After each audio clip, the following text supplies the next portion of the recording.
Greetings from the canyon. I cannot believe that it's already July. In mid-May this year, a few months ago, we came home from our trip to Europe.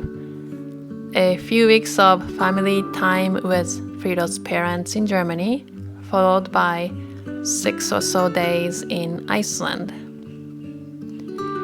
Ever since I saw Glacier for the first time in 2022 from a train ride through Norway, I have been wanting to greet Glacier more properly. Even from afar away, her voice, her presence moved me so deeply, and I felt a strong connection and calling to wanting to see her again. Spring in Europe was breathtaking, with fresh, new green leaves sprouting and flowers blooming everywhere that were taking turns with bright colors. 2 weeks in Hamburg was easygoing for our family. Flea market, kids playing by Elbe River, doing some city things like discovering a new restaurant. And I was working with the BK team with around the world time difference, while Frido spent time with his parents and Sachi and Coco. So by the time it was for us to hop on a flight to make our way to Iceland, we were ready for a new adventure. Frido mapped out our time in Iceland meticulously, so we could visit the various parts of southern Iceland in the shoulder season of tourism. I was unsure, to be honest, if kids born and raised in Southern California could ever be quite ready for the spring season in Iceland, aka was freezing and cold.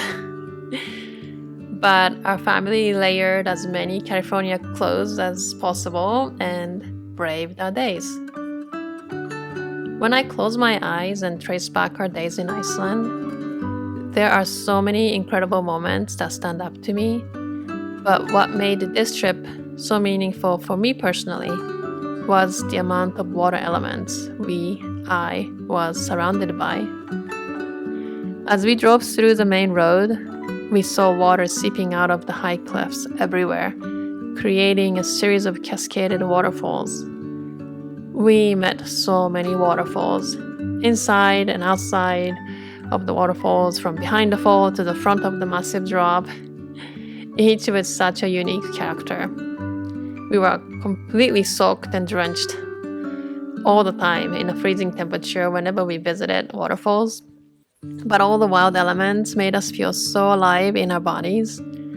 And when we were just too wet and too cold to take it any longer, we ran into a rental car and blasted for heat so we could warm up and catch our breath. I was so grateful for the homes we stayed in that had a good insulation and functioning heaters as we stretched our legs a little bit and appreciated small comforts like a small kitchen to cook easy family meals and a couch to relax and read books. We also had a few fun, yummy meal outings with our journals and had a journaling time as a family between our adventure stops.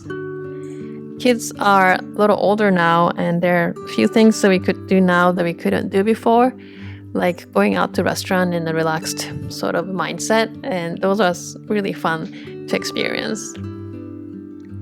With the adventurous spirit high in the air, it was fun to watch Sachi and Coco's bond with each other grow a little bit more. Being in nature, it's such an important part of our family and our homeschooling culture for us, and our kids relate to nature deeply, and I think they find it to be their true home no matter what part of the world they're in. Their usual nature day surely looked a little different from the ones we usually have in California though. They climbed and navigated between washed up icebergs on a black sand beach in wind and rain, walked up to a massive waterfall without hesitation, and were genuinely delighted to see so much beauty in the wild. And of course, wild horses everywhere on the island didn't disappoint my horse-loving kid Coco. As we got closer and closer to Glaciers on our third day of our stay, I couldn't help but notice my heart just swelling with excitement and pure admiration, just to imagine and feel the ancestral wisdom of Earth being sealed in ice and that they still exist. How immense the Glacier's presence was, even in the vast wild landscape of Iceland, and how beautiful she was in every which way. The blue crystal of glacier ice felt infinitely deep and luminescent, like I could see another world in it. And I felt so connected to all the beauty of glaciers through all the watery elements, and I could just stay in their presence by being. And it was almost like all the water elements in my body were having a conversation with glaciers, rivers, waterfalls, and little creeks everywhere in Iceland. And they were washing away whatever that didn't belong to me or to my thoughts. After we came back from Iceland in May, I just didn't have a lot of words to describe that trip for a while. But I just took my time to take it all in. I still find the inner experience I had in Iceland to be quite difficult to articulate. But here I am. Some experiences take time to digest and for the true magic to sink in, and that's okay. I feel that there'll be more stories and lessons to unfold from this experience as time goes on, and I look forward to sharing them with you as they come.